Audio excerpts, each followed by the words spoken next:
Welcome back to another episode of Harmonious at Lunch, the show that fuels your business success. I'm Brandon Gano, your host and guide through the world of harmonious business growth. Today, we're unlocking powerful strategies with industry experts to help your business thrive. If you're a business owner, entrepreneur, or executive, you are in the right place. Join me and our incredible guests today on the journey to clarity, growth, and success. It is time to revolutionize your approach to business. Let's dive in with another episode of Harmonious at Lunch. Welcome back to some more bite-sized business advice, and we got a very important topic today. We're going to talk about how to build wealth for your business long-term, but also, probably more importantly, how to avoid burnout at the same time and balance those two things. If you go all wealth, you're going to be burnt out. If you go all avoid burnout, well, you may have no money. So let's figure out how to balance those two, make money in our business, and keep it long-term. We have a very special guest with us today, Ryan Derousseau. And before we go any further, Ryan, welcome to the show. Thank you for being here. Yeah, absolutely. Thanks for having me. Yeah, so this is it's a unique topic because you added that avoid burnout piece, right? I mean, I think a lot of financial planners, financial coaches, anybody talking about money, they just want to focus on the money. But you've also brought in this very important piece of, well, you can't make money if you're burnt out. So give me a sense of what you help your clients with. Yeah, absolutely. So like I work with a lot of private practice therapists. And what that means is they have what they term butt in seat. And they have butt in seat hours, and that's how they make their money. And what happens is first year, hey, they might feel really good about that business as it's growing. Second year, they really see a jump in success. But by the third year, that sort of butt in seat hour starts to really grind on them. And that's the sort of burnout long term. And, you know, there is a financial aspect to it, because if you get burnt out and you can't work as many hours, or, you know, you want a new job. I've had to run scenarios for people who cannot imagine having another hour in seat and wondering if maybe they should do like DoorDash orders or something like that, just to avoid like another hour in front of a client. And so that is a long-term financial drain if you let it sort of fester. And so part of, you know, when I'm working with clients is one, sort of figuring out what they can do right now, but also what's that balance between like what they're doing and how much they can handle. That's crazy. I mean, that example blows my mind that we're going to go from somebody who I would assume in this context makes pretty good money on paper, and they're thinking about DoorDash as an alternative. I mean, they're making six figures, right? And they, you know, one thing, you're probably self-employed in what you do here, so you know about estimated taxes. And one thing that really drains them is sort of, how much can I pay in estimated taxes? How much do I pay myself? And then what happens is they're so cautious about paying themselves that they let the credit card debt rise and these other things rise. And so they haven't created sort of the balance flow or cash flow between their business and themselves. Meanwhile, their credit balances are rising. And so they're looking for any way to sort of pay down that debt without forcing them in, you know, to another hour session or something like that. Yeah. Well, we are not going to talk about my least favorite topic of taxes today. So we can stay away from that. No, taxes are important, especially with financial planning. So we can definitely dive into that. But I'm curious for this individual in particular, because I love to unpack this stuff. I'm sure maybe somebody listening is even going through this, or this thought has crossed their mind. Full transparency, in my last business, actually, I grew to hate it. And I was working only a few hours a week. I was a true business owner, not an operator, and I still hated it. And not that I was thinking about doing DoorDash, but I was like, how do I get rid of this stupid ball and chain that I am tied to? Right. And I ended up selling it and moving on. But I think a lot of people find themselves in that scenario and maybe don't have that option, especially as a solopreneur or as a private practice, because you are the product, right? So in that scenario, did they have employees, or were they trying to balance the running of the business and the operation of delivering the service? Yeah. So often, and it doesn't matter whether they have employees or not, this burnout risk is prevalent because of sort of the hours that they spend in front of either clients or their employees. But I will say this, in this particular case, it was a solo person who had not sort of worked to build something beyond themselves. And that does, like, it's so common in what I call like essentially service-based self-employment, where it's your hour that's creating the income, and you're providing a service of some sort, whether it's, writing or whatever. I used to be a writer. I also self-employed for many years, ended up hating it and do what I do now because I love it. But it's also much more scalable business, and I am able to eventually hire and eventually, you know, create income streams without having to actually be in front of it, of a screen or talking to someone. And so, a part of that conversation is sort of figuring out what are they comfortable with doing. Like, there's plenty of people I talk to who never, ever, ever would want to hire someone because they have no interest in managing anyone, and that's fine. But then where else are you taking that income and investing for the long term? I always say there's three places to invest in America. You're either investing in the markets, you're investing in real estate, or you're investing in business or businesses.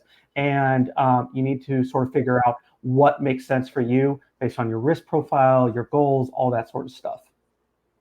Yeah, I love that. And I'm actually, while you were describing that situation, I'm actually thinking of a number of people actually who have been guests on this very show in the past, and who have found themselves in that very similar situation. So I am picturing a human being when we're having this conversation, and I want to speak to them because this is a problem that I come across in consulting with some of our clients. Now, our clients are typically 7-8 figure businesses. They have a team, 5 to 100 employees, somewhere in there. This still happens. It doesn't matter if you're a solopreneur or not. Even me, like in that situation, I had about 8 employees at the time when I hated the business. So this is not unique to being a solopreneur, but I want to talk to that person and those group of people. What are the ways that you kind of outline with your clients? You have the market, businesses, and I forget the third one, but I'm sure you will remind me of places to invest. Real estate. Thank you. Yeah. How do you go about approaching that conversation? Because I would also assume that in that moment, they're so weighed down, whether they're actually in burnout or on the verge of it, that they may not even be able to fully comprehend what you're saying and think that long term. So what does this conversation look like? Yeah. And, I say like investing or saving for the long term or whatever, in the sense of like, that's the tools that have been created. And so that's kind of how we sort of converse about them. But really what we're talking about is financial independence, right? And so when you were sort of tired of that business, the reason you couldn't just immediately dump it is because you weren't financially independent of that business at that point. And so what we need to figure out, and this is a long-term conversation. It's not like I've met you 20 minutes and let's figure out your life situation. It's more understanding who, like my clients, I get to know them. It's a long sort of situation where we're understanding what they want in life, how they want to go about it, and like what their values are and those things. Because like we talk about money as sort of like numbers, but really that money is really just indicative of how we're spending our time and how we want to spend our life. And so we first need to kind of figure out what that is. That will give us guidance towards other tools. Like, most people should be investing in the markets in some way. I call it like the passive income stream that most entrepreneurs should have, just because it is something that's building. It's there. You're not using it now, but it's down the line, you'll use it at some point. Outside of that, then it's figuring out, where do you want to go? Do you want to turn this like private practice into a 30-person business that you could sell one day? Or does that not seem interesting to you? And instead you want to create online courses that could, okay, how do we create space for you so you can create space in your cash flows to sort of look at that? Or let's say you're just, I don't want to talk to anyone else, but what I could do is we could build retreats. And so instead of having, so many days a year where I'm sitting in front of clients, I'm actually building like 3 or 4 days out of the year where I'm seeing a ton of clients. And so now we're adjusting sort of the income flow there. and rethinking sort of how we're operating for whatever that personality is. Yeah, and this is a much larger discussion than just finances, which I like, and Yeah. I appreciate also as a COO, because you can't Yeah. get out of the operation of the business if you're not going to change anything. But I don't think you can also look at long-term wealth planning if you're not going to design your business around it too. If you're, Right. like you said, all those different avenues for revenue streams, and there's millions more probably that you can come up with depending on the individual, you have to be thinking about how your life and your lifestyle tie into your particular business and delivery of the brand promise to your customers.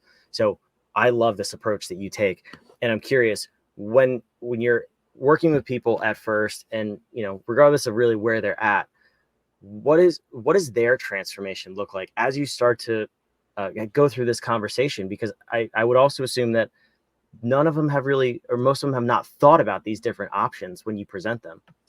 Or they just don't have the confidence to do it, Yeah. or they feel like they don't have the space to do it. The truth is, I want them to get to a point where they're just so excited about what they're doing that they don't need to lean on me to do it. Because like I'm a financial planner, like I will work with your investments, I will work with your long-term estate planning, I'll work with other parts of your financial life, help you sort of figure out the home you want to buy, that sort of stuff. Eventually, I want you to move the business into something that you've taken control of and you understand. And sure, I'll run numbers about sort of how to invest into a new employee or something like that. But like you're the business owner, and I want them to sort of take that ownership. And when a client comes in and they're completely, drained, don't know how they're going to continue on, and then a few meetings later, they're coming in with ideas like, how do we sort of figure out this? Or, ooh, I'm thinking of hiring 2 more people because I just saw the profit numbers and I think that would just do wonders for me. That's exciting because that's taking ownership of the thing. And then they're also getting out of that burnout state. I mean, they're truly like finding what they actually enjoy about this business as opposed to just only focused and stuck on the parts that they really dislike. And that's what burns most people out, is just the Yeah. stuff you don't like. It's the running of the business. If you got into this because you love delivering the service and being the therapist, being the lawyer, whatever it is, it's the running of the business that probably drains you. So getting that off your plate probably makes a huge difference relatively quickly. So well, let me put this on the screen here, because you've written a number of ebooks that the listener can go ahead and take advantage of. Can you give me the overview of what those books are about? Yeah, it's really what we've been talking about today. So it's okay. You are either a private practice owner or you're self-employed, and things are looking good for you. How do you turn that income into long-term security, long-term wealth, and then breaking those 3 strategies down? Either investing in the markets, investing in real estate, or investing in businesses. And the ebook really breaks that strategy down. It's free, so feel free to go there, put your email in, and I'll send it along to you. I love it. That'll be in the show notes down below. Wherever you're watching or listening, there's a couple different ones. So we'll spell that out, which one's which, in the show notes. You can go grab it. But I'm curious, we've been talking about all these different things, which, makes a ton of sense. And I'm excited to hear that you kind of break this down for your clients in this particular way and help them look long-term and build a business around the lifestyle they want. But I can't stop thinking about DoorDash from the beginning. Can you don't have to use names, you don't have to use companies, anything like that, but can you tell us the story of what that transformation looked like? Yeah, so it really, basically what I did for them was show, okay, this is how much you make per client. And they were thinking of doing this as, there's something in private practice ownership or running a private practice where you can either use insurance companies to get clients or you can go private pay. And she was like, I'm only going to go private pay, and then I'm going to like supplement with like DoorDash and whatnot. And so I broke down the numbers of what it looks like if she goes, 75% private pay to insurance, and how many hours left she had in a work year to focus on other things, whether it's growing her business or just taking time off. And by doing that, she sees like how much time she had if she just did a mix of insurance panels and private pay. And then I show her, okay, this is what life is like if you're going to go DoorDash. And it just basically shows her that not only does she have no hours to herself at this point, she has negative hours to herself. And it honestly, what it did was free her mind, because she would be sitting there being like, maybe I should do this, maybe I should do that, maybe I should do this. But then she saw it in the numbers, and really what mattered to her, which was the hours that she had left in the day, and realized that that was not the way to go. And so she doesn't even think about it anymore. And she's more focused on more high level sort of tactics to create that security for herself. Yeah, that's crazy. So what was her outcome? Like, was she more energized going to work? Did she have those hours? Did she take vacations? I said I realized we didn't, it doesn't matter. But this happens to be a woman. But okay. yeah. What was the transformation? Yeah, no worries. And the outcome is that she is getting it together. She had debt. That debt is starting to decrease. She had reached a point where she was kind of giving up on her business, or just really tired and not wanting. And she's now seeing growth in her business. She's not someone necessarily who's going to go out and start a huge group or anything like that. But I think in time, she's going to start doing like group sessions. She's going to start doing retreats, those sorts of things. That's really going to like bolster her. And so that's the funny thing about financial planning is I work with clients who, have $3 million practices, who are going to be selling their business in order to like afford their future. But I also have just individuals who are just trying to like make simple gains. And I can get excited about both situations very easily. And so it's very exciting to see like her growth over the time span that I've worked with her. I mean, I can too. That's why I'm so curious about this story, because you've given somebody their life back, really. When you're in that state of burnout, you can't think about anything except the moment in front of you, and really the past, because you're probably dwelling on the past a lot. Mm-hmm. And it's like, what is that next step? You're almost paralyzed. So you essentially, in both situations, you gave somebody their life back, you gave their business back, and not only them, but their clients too. That now her clients are getting a much better service because you've kind of cleared the waters and said, no, here's what's possible.